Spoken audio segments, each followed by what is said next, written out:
পরিস্থিতি রাখছেন। আমি দেশে আসা মাত্রই আমার উপর মব সৃষ্টি হবে, আমি দেশে আসার মাত্রই আপনারা আমাকে টাইনা ছিঁড়ে ফেলবেন, আমি ওকে ডিভোর্স দিয়ে তিথিকে বিয়ে করবো। আপনারা ভাবতেছেন এই জন্য ইকরা সুইসাইড করছে। টক্সিসিটি একটা বিষয়, আমাদের রিলেশনশিপটা অনেক আগে থেকেই টক্সিক ছিল। মানুষটাকে নিয়ে খুব বেশি বড় কোনো কনভারসেশন আপনাদের সাথে করতে, আমার ওয়াইফ ইকরা ওই যেহেতু পৃথিবীতে নাই, ওরে নিয়ে এত ক্লিয়ারিফিকেশন, ওকে নিয়ে এত কনভারসেশন আমার কাছে মনে হয়েছে যে দরকার নাই।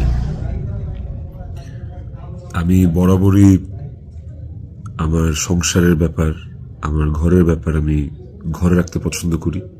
সেই জায়গা থেকে ওর মৃত্যুটা এমনিতেই আমাকে যে ট্রমা দিচ্ছে, ওর মৃত্যুটা আমাকে আসলে পাথরই বানায় ফেলছে একরকম। এগুলো নিয়ে আমি আসলে কথা বলতে চাই নাই, কিন্তু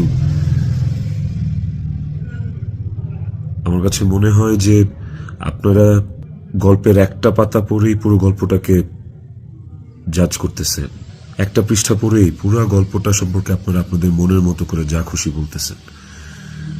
পাতার এক পাশ পড়ে আরেক পাশ পড়বেন, এটা তো হয় না। আমি আসলে কোনো কিছু প্রপারলি গুছায় বলার মতো স্টেটে নাই। যে মানুষটা একটা মানুষকে ভালোবেসে ভালোবাসা প্রমাণ দিতে যে আত্মহত্যা করে চলে গেল, মরে গেল, আমি ওই মানুষটা শেষবারের মতো মুখটাও দেখতে আসলাম না। এই যে আপনাদের প্রশ্নটা, আচ্ছা আপনারা কি আমার দেশে আসার মতো পরিস্থিতি রাখছেন?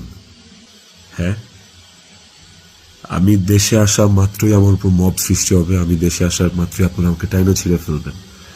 আমার ফোনে এত এত এত থ্রেটস আমি আপনাদেরকে বলে বুঝাইতে পারবো না।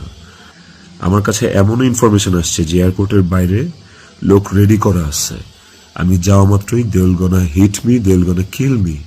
এখন যদি আমিও মারা যাই, আমিও রিজিকের মার কাছে চলে যাই, রিজিকের কি হবে?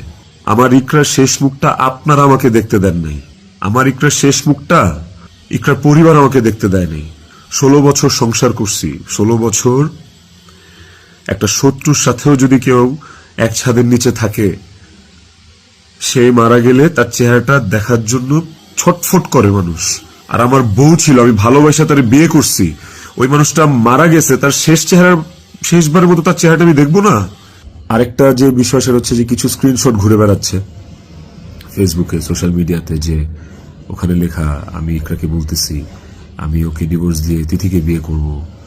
আপনারা ভাবতেছেন এই জন্য ইকরা সুইসাইড করছে। আপনাদেরকে বলতে চাই স্ক্রিনশটটা